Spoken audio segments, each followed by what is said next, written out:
Okay, so we have already discussed about monetary and non-monetary assets or account, money value item and real value assets. So let's take an example. ठीक, चीज़ें हम लोगों को बहुत अच्छे से crystal clear हो गई थी.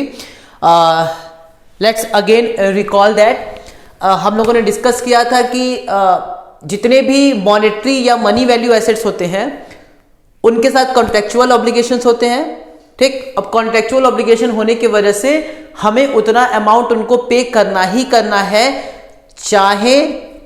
चाहे उसका इन्फ्लेशन के वजह से अमाउंट भले ही क्यों ना बढ़ गया हो फिर भी. ठीक, so let's take an example. और उस केस में हमारा क्या निकलता है, कंप्यूटेशन ऑफ मॉनेटरी गेन या फिर लॉसेस.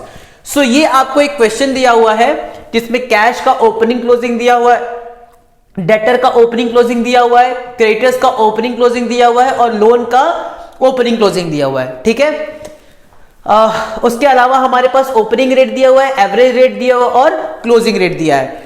ओपनिंग रेट आपको दिया हुआ है 200, एवरेज रेट आपको दिया हुआ है 210 और क्लोजिंग रेट आपको दिया हुआ है 230. अब यहां पे आपको निकालना है कि आपको कितने मॉनेटरी गेन हुआ या फिर मॉनेटरी लॉस हुआ. इसको निकालने का कई सारा तरीका होता है, बट आज हम लोग फोकस करेंगे इस तरीके पे क्योंकि मुझे पर्सनली ये तरीका बहुत ही इजी लगता है. So let's start. सबसे पहले आपको ये ओपनिंग अमाउंट दिया हुआ है 20,000 का. तो जल्दी से बताओ, ओपनिंग अमाउंट अगर 20,000 का है, ठीक, और यहां पे लिखा हुआ है बेस इंडेक्सेशन, यानी कि हमको बेस जो है, बेस का मतलब हो गया ओपनिंग को मुझे इंडेक्सेशन करना होगा.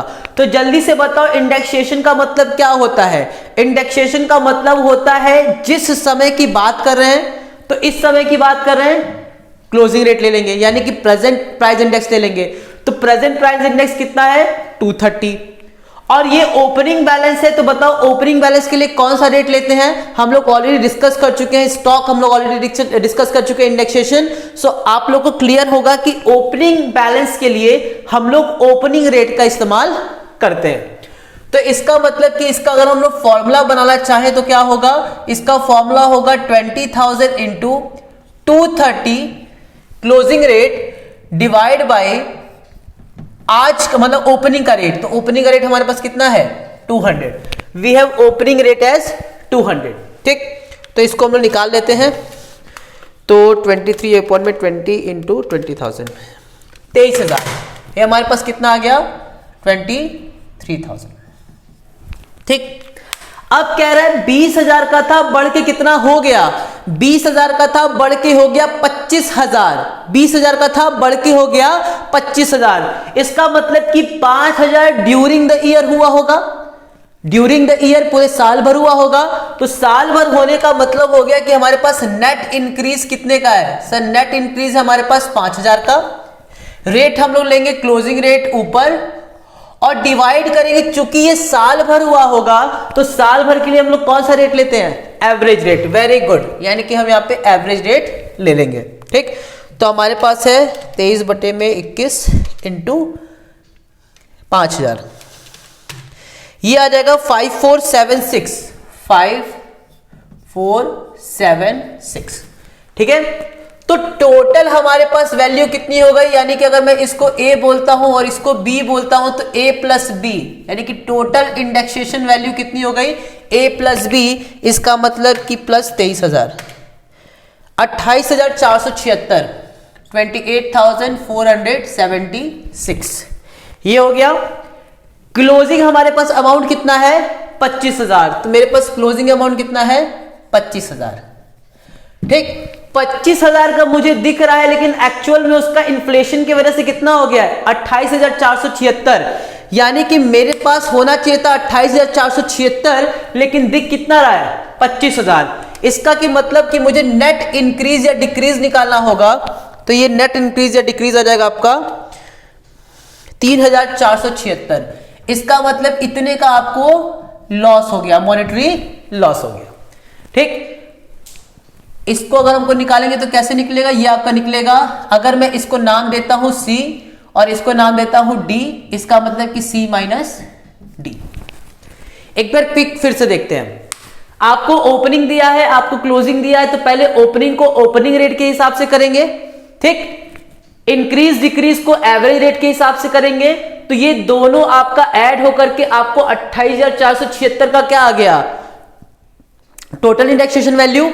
28,476 होना चाहिए था, हो कितना रहा है 25,000। इसका मतलब कि 3,476 का आपको हो रहा है लॉस, यानी कि आपको दिख रहा है 25,000 ही, लेकिन आपको दिखना कितना चाहिए था 28,476। इसका मतलब कि 3,476 का आपको मॉनेटरी लॉस हो रहा है।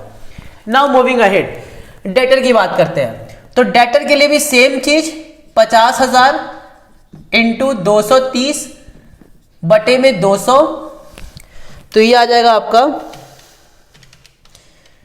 इंटू 57,500, ये कितना आ जाएगा 57,500, ठीक। साल भर में कितना इंक्रीज हुआ है सर, साल भर में इंक्रीज हुआ है 10,000। इसका मतलब कि एवरेज रेट ले लेंगे तो 230 अपॉन में 210, तो 23 अपॉन में 21 इंटू 10,000, ये आ जाएगा आपका 10,952, 10,952। टोटल अब हम इंक्रीज निकाल लेंगे, तो ये हमारा टोटल इंक्रीज आ जाएगा 57,500। इसका मतलब 68,452, 68,452, ये टोटल हमारा इतने का इंक्रीज हुआ। अब क्लोजिंग अमाउंट देखेंगे, तो क्लोजिंग अमाउंट हमारे पास what we have in closing amount, we have closing amount ये है 60,000। इसका मतलब कि यहां पे कितना लिख देंगे 60,000।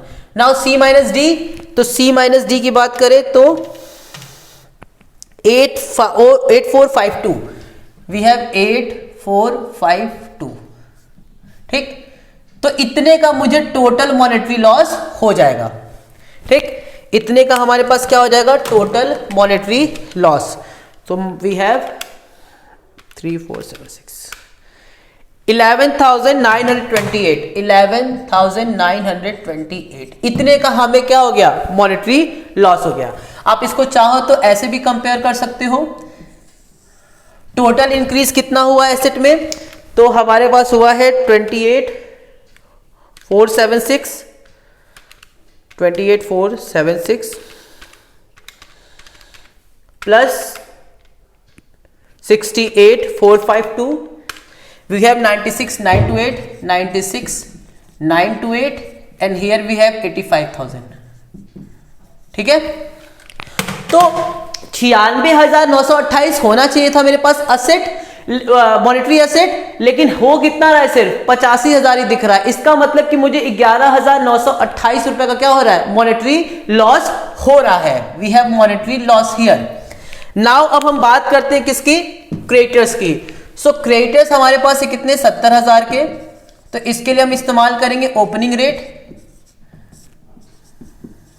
ठीक। ओपनिंग रेट इस्तेमाल करेंगे तो ये हमारा आ जाएगा 23 बटे में 20 इंटू ओपनिंग रेट हमारे पास है 70,000, ठीक। तो ये आ जाएगा 80,500। नेट इंक्रीज अब हम देख लेते हैं, तो इंक्रीज हमारे पास हुआ है 10,000। इसका मतलब कि 10,000 इंटू 230 अपॉन में एवरेज रेट यानी कि 210, तो 23 बटे में 21 इंटू 10,000, ये आ जाएगा 10,952, 10,952। हालांकि हमने ऊपर निकाला भी था। अब इन दोनों को हम लोग ऐड कर देंगे, तो 80,500 प्लस 10,952, 91,452। वी हैव 91,452, ठीक। हमारे पास क्लोजिंग कितना दिया है, हमारे पास क्लोजिंग दिया है 70,000। इसका मतलब कि हमारे पास ये कितना हो जाएगा 70,000, ठीक। तो 91,452 माइनस 70,000, ये आ जाएगा 21,452, 21,452।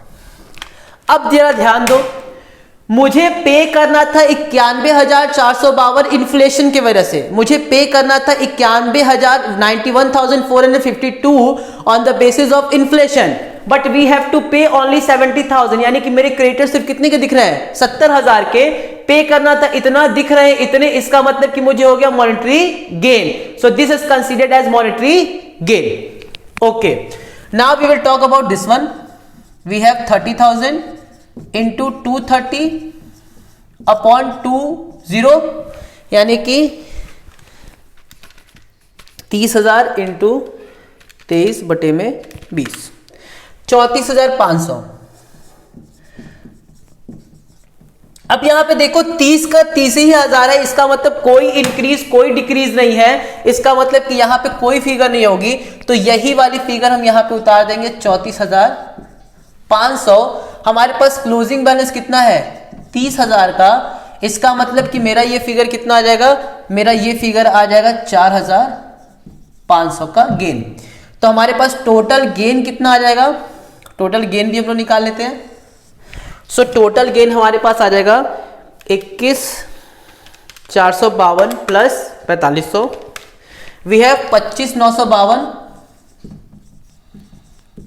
ठीक, इसकी बात करें तो ये हो जाएगा 1 लाख और ये हो जाएगा 1,25,952. एक बार क्रॉस चेक कर लेते हैं. 1,25,952 माइनस 34,500, 91,400. ठीक है. अब ये हमारे पास मॉनेटरी गेन है और ये हमारे पास मॉनेटरी लॉस है. तो मॉनेटरी गेन में से मॉनेटरी लॉस क्या कर दें, माइनस कर दें.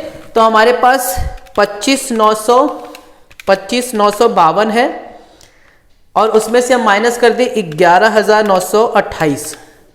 ठीक, तो हमारे पास 14,024, यानी कि नेट मॉनेटरी गेन या लॉस कितने का हो जाएगा, नेट मॉनेटरी गेन. और नेट मॉनेटरी गेन हमारे पास हो जाएगा 14,024 का, 14,024. ठीक है, तो ये हमारा था मॉनेटरी गेन या फिर मॉनेटरी लॉस. ठीक है.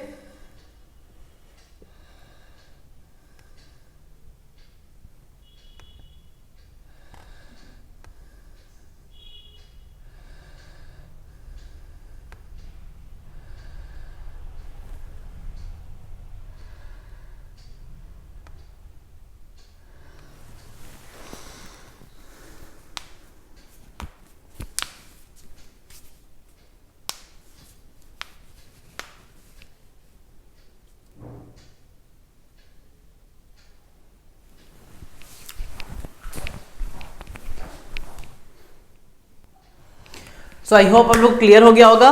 ठीक है, आई डोंट थिंक इसमें कोई भी दिक्कत होगी, बहुत ही इजी कंसेप्ट है इसका, कुछ भी ऐसा नहीं जो टेक्निकल चीजें हैं.